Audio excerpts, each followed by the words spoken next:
One last one from you.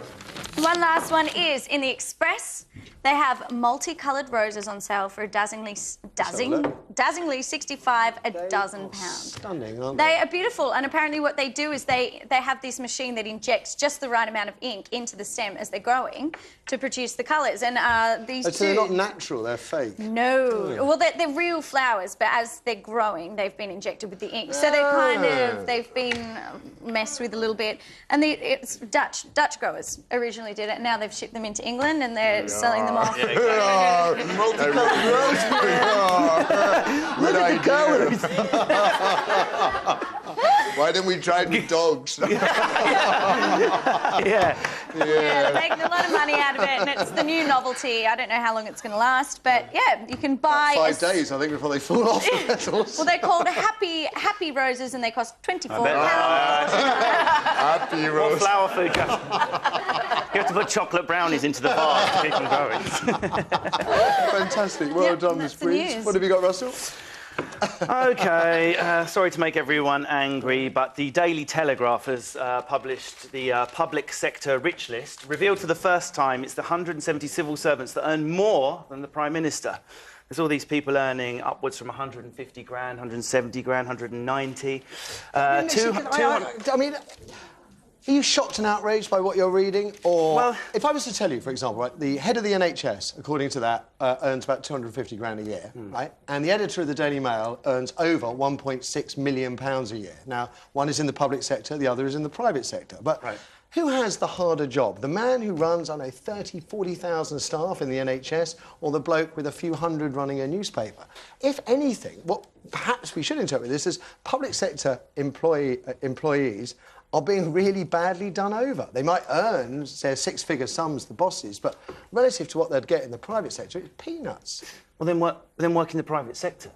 The difference... Or maybe we need to pay more to get better people in so that the NHS doesn't fall apart around its ears. Yeah, but the reality is, John Fingleton, for example, 275 grand. The Office of Fair Trading, there's the irony there, it's out of our money, you know. We're the community, there's a pot of money, and that's how much there is to go round in the public sector. There shouldn't be people creaming that much at the top. The rest of us, comedians included, everyone, there's less bums on seats for audiences. Everyone's earning less money. TV, the Daily Mail editor... But are you going to get the best guys in, and women, best people in, to do these jobs when the money on offer in the public sector is so poor by comparison to the private? But it's perverse to say, let's just increase what we're paying the head of the NHS so there's no more money to cure some old lady's illness. But look at the maybe if we tax the people in the private sector earning megabucks salaries much more heavily, we could put that money into... I don't know. It's just something... I tried to be outraged about it, and then I just thought...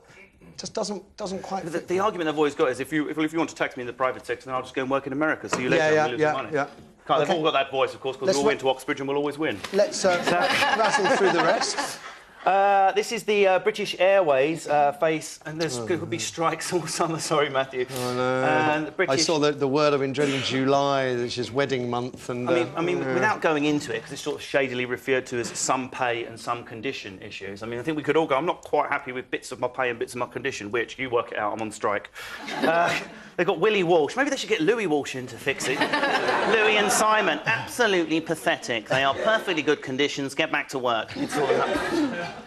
And also, I think it's a bit absurd. I mean, if policemen or nurses went on strike tomorrow, we'd be like, for God's sake, give them what they want. We need our nurses, we need our policemen. With BA, they're, again, a private company. They're a competitor. So if BA said, I won't fly you there, most of us, not all flights... But when you do industrial relations, you're in dispute. You don't resolve the dispute by removing everybody's perks in one go, making it worse. I mean, but they'll just go out of business where people go elsewhere.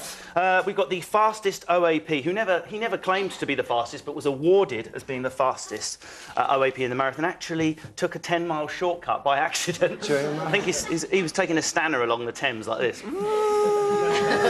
Just a stanner marathon lift. Just eating Werthers all the way there. It's great you can run. My nan just has to pull herself to the shops by sheer rage alone, like that. I hate life, but I need biscuits. All right, Gail, what have you got, my dear? I've got the Daily Telegraph, and it's this horrible story again about the crossbow cannibal.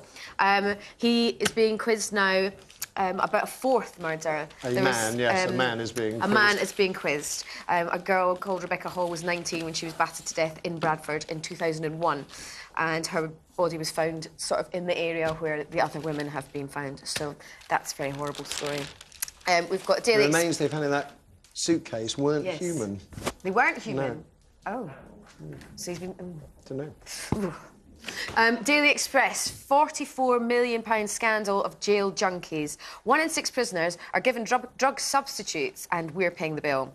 So it says that taxpayers are forking out more than £44 million a year to maintain the drug habits, so that, you know, giving them substitutes, so your methadone or other sort of heroin substitutes, and the taxpayer is paying for it. And they pay for it when they're released as well, and they go on burgling their houses. I don't know what you do with that one. Daily Telegraph. Well, this is not funny, is it? No. White House was right, admits Bakewell. Now, this is Joan Bakewell. Now, in the 1960s, Joan Bakewell was not she was a vocal opponent of Mrs Whitehouse, who, of course, Mary Whitehouse was, oh, TV's bad and everything's awful and... Yeah, what would she have thought of that glassing app? Oh, she would have been furious. She wouldn't have liked it. Oh, no. But anyway, she's now... James Joan is now... actually saying she does agree with Mary Whitehouse. It's an astonishing admission. I mean, that is a complete fault-fast. Well, she's saying it's more money that's involved, because, you know, she was into her in the 60s. She believed in the sexual liberalisation, but now she says it's the money that's corrupted us, and women are being used and even collaborating. We'll talk about this tomorrow. Yeah. OK. Yeah. Egypt runaway, surprise, surprise. Daily Mail, don't know if you all remember this. Oh, don't say surprise. Well, she was 17. Go on, She's 17. Within 12 hours, she met some bloke that couldn't speak English called Nobby. Nothing wrong with Nobby. He's clearly from Luton.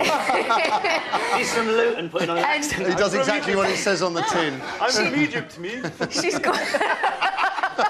Yeah, sure. So he couldn't speak English. She'd gone over to find some other guy that she'd fallen in love with on the internet or something, and didn't find him, found Nobby in a cafe, and within 12 hours she's getting married, and everyone said, it's not going to last. And she went, I'm 17, it's going to last forever, and they're getting divorced because he wants... You can marry up to 4 women in Egypt, so he wants another one. So she's going, oh, no, I'm going home. Biggest mistake of my life. You old cynic. I know. All we can say to that one is Nobby's nuts. And Daily Mail, sort of following on from that story, actually, unhappily ever after. 6 in 10 of us have lost that loving feeling. Oh. It's quite sad, isn't it?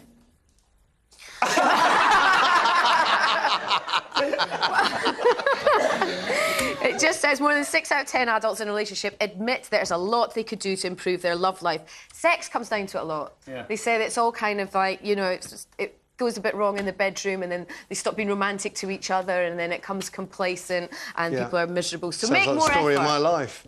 Carry on. I want to know how does it end? It ends. The survey wasn't entirely gloomy. 6 out of 10 said their loved one was kind. 4 out of 10 still find them good looking. That's quite frightening. Yeah. You're all right. You're good looking, but I hate you.